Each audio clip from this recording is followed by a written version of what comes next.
Well, hello there, everybody. It's Nancy Fox, the Business Fox, and I thought I would have a lunchtime live with you today. So happy Tuesday, everyone. And today I'm going to talk about a topic that my dear friend Justin Crane said I have to do a video about this because I had a wonderful conversation with him last week, and we were talking about mindset and about business.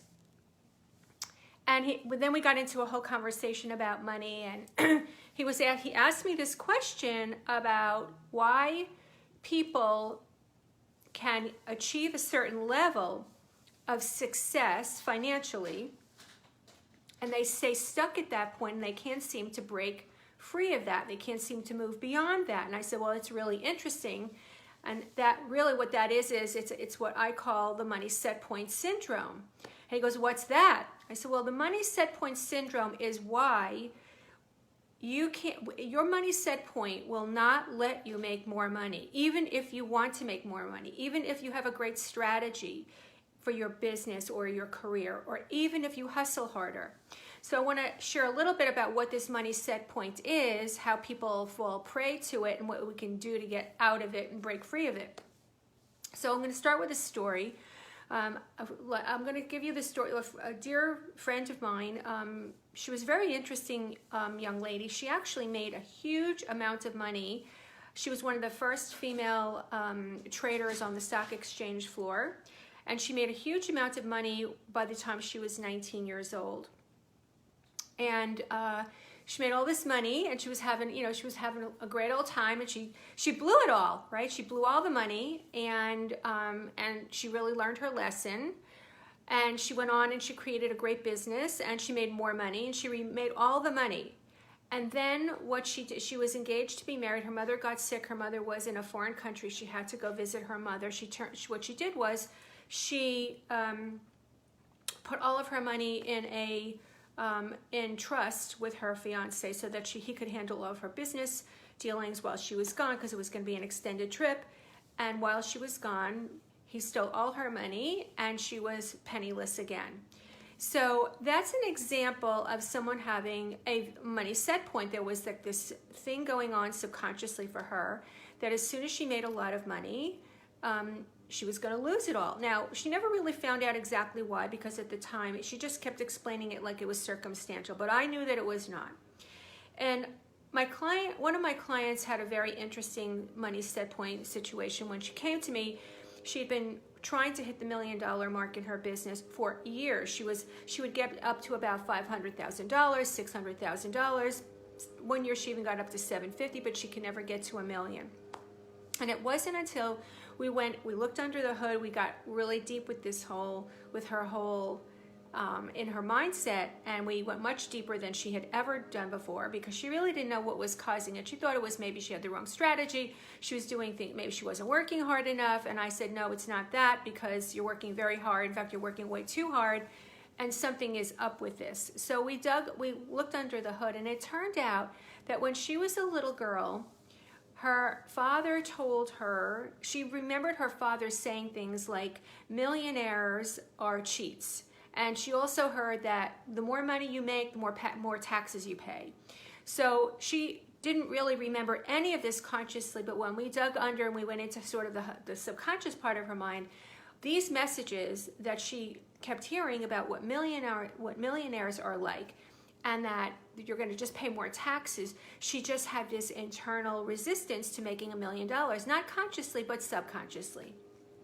And it wasn't until she was able to release herself from all of these subconscious thought patterns and blocks that she was able to, the next year she hit $1 million in her business.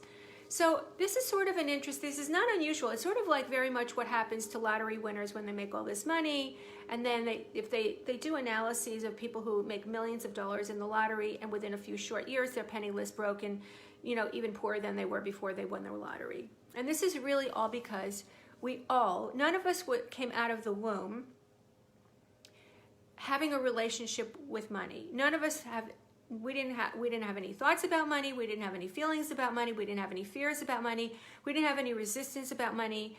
we acquire it. We acquire it through what we hear from our family, our parents, our friends, our experiences in life. As we start to grow up and we start to learn, we gain messages, and these messages about money start to be encoded. They are imprinted on our subconscious minds. They are programmed in, and they are hardwired in over time.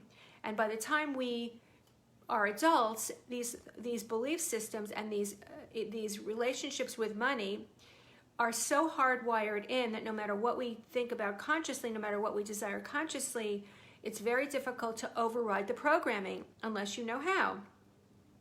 So your money set point is basically you hit in your mind, in your subconscious mind, there is a number, there is a level beyond which your subconscious mind will not let you, will not allow you, will not support you, will not endorse you going beyond it, because it is programmed to keep you what it perceives as safe and particularly familiar. So there's an absolute law of the mind, and the subconscious mind always seeks the familiar. It's designed that way. Our conscious minds are not like that. That's why some of us feel, oh, I really like change, I embrace it, I love it. But our subconscious minds do not. So the subconscious mind, which is really the predominant force, 95% of our thinking is coming from our subconscious mind and only 5% from our conscious mind. It's really driving most of our decision making. It's driving most of our activity. But it appears as though our conscious minds are doing that. It's just an illusion. Our subconscious minds are incredibly powerful, and when most of us have not mastered any facility, any ability to dictate, to teach, to coach, to require our subconscious minds to doing what we want it to do. And the subconscious mind only lives in the present, so it doesn't know about future, about past. It just knows this is dangerous, this is not familiar, and it will keep you exactly in alignment with whatever the number is that it is perceived as the set point beyond which you must never go beyond. So no matter how much you want to be making millions or more millions, one of my clients he had built a very lovely business. His business was way over $1 million, but he had not gotten to 10 million, and he really wanted to get to 10 million. And he worked for years at trying to get to 10 million, and he was unable to do it because he had a block in his mind about what the responsibility, he didn't realize that he was very fearful of what it was going to be like when he hit $10 million. He felt that there was going to be too much pressure. He didn't really want to embrace it. He didn't want to deal with it. His partner was going to give him a lot more angst around it. And so the only way they were ever able to get beyond this was to actually look at the source of the block. And then they were able to make changes on how they were going to get to the $10 million. But my client had to actually dig under. He really had to go deep. And there's only one way to do that. And you have to get in touch and you have to get familiar with what's going on in your subconscious mind. Most of us never learn how to do that. So we're constantly fighting. We're trying to break free of a subconscious block and limitation, the money set point. And we can't get beyond it because we're trying to deal with it with our conscious mind. So it never works until you learn how to deal with until you learn how to tap into the subconscious mind and teach it who's boss.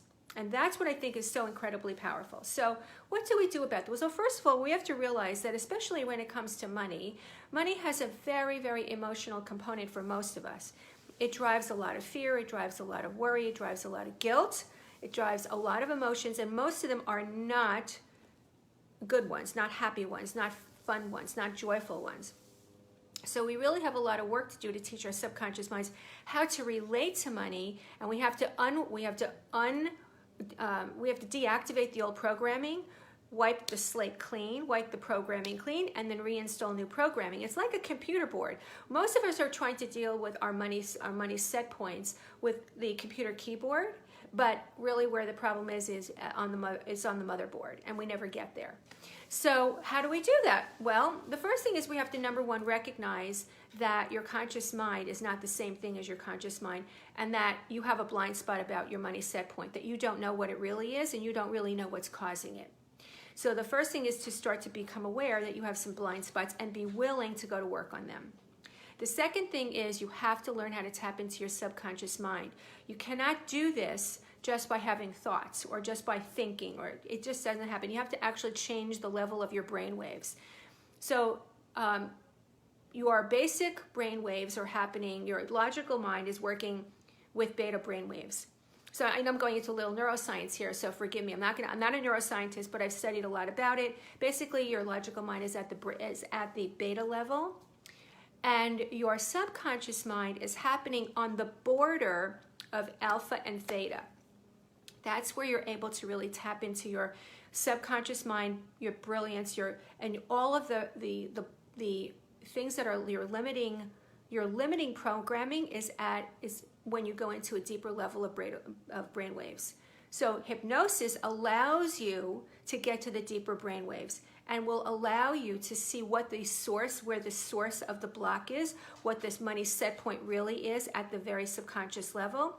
Once you know what it is, then you can go, and why it started, you can go about eliminating it, erasing it, eradicating it, and then you can be free of it. And then you can then you can install with reinforcement and with visualizations and other tools, visualizations, neuro-linguistic programming, and even cognitive behavior, activities. All of those things together go into helping your subconscious mind be your ally, be your support system, be your friend, be your champion and your cheerleader. And then you can really have a completely new and up-leveled money set point. If you don't up-level your money set point, you're going to keep dropping back down. And the third thing is, one other tip that I want to give you is, if you want to learn more about how this is really present in your business, in your career, in all the results that you're working toward accomplishing, if you have a big, bold, juicy goal that you have not been able to accomplish for a long while, it is pretty likely that you have a money set point. You have a subconscious block going on. And when it comes to commanding your worth and accomplishing the money goals that you really want, I have an invitation for you. I'm going to be having a very special sneak preview live webinar that I'm going to be delivering, masterclass I'm going to do tomorrow night, actually tomorrow evening at 5 p.m. Pacific time, Wednesday the 28th, and it's called the five critical shifts that top leaders make to command their worth. And I'm going to talk all about what's going on at the subconscious level. Now, it's most of the people that are going to be attending are women, but for those people in this community that are the guys, come on in. I'm happy to have you there. It's going to be an awesome presentation, a lot of great information. It's going to be very eye-opening for you, very insightful. I'm going to talk a lot about how to tap into the subconscious mind so that you can be freed of all of this, the blocks that are limiting you, that have been plaguing you, that have been perplexing you for a long while. Once you do this, you can be free of this permanently, and you can start to do this with other things that you're trying to accomplish in your life, other areas of goals, not just money, but money is a huge one for most people. So come join me tomorrow evening. I'm going to post the link. It's going to be a live Zoom masterclass. You're invited, and I'm going to be posting the link in the comment box below, and I would love to have you there. So just remember that your money set point, you can't do this by just trying harder, hustling harder, or having the next new strategy at the conscious level, the logical level. It's always going to be reverting back to its natural state unless you eradicate it, eliminate it, and replace it. So I'm Nancy Fox, the Business Fox, and I look forward to having you on my masterclass tomorrow evening, the 5 critical shifts that top leaders make to command their worth. All right, you guys, see you next time. Bye-bye.